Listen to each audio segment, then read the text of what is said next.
हरिवरासनं स्वामी विश्वमोहनं हरिदधीश्वरम् आराध्य पादुकम् हरिविमर्दनं स्वामी नित्यनर्तनं हरिहरात्मजं स्वामी देवमाश्रये।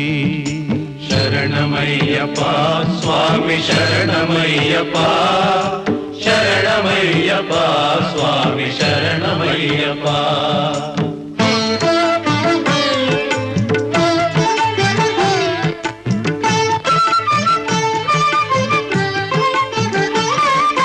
शरणकीर्तनं स्वामी शक्तमानसं भरणलोलुपं स्वामी नर्तनालसम् अरुणभासुरं स्वामी भूतनायकं हरिहरात्मजं स्वामी देवमाश्रये।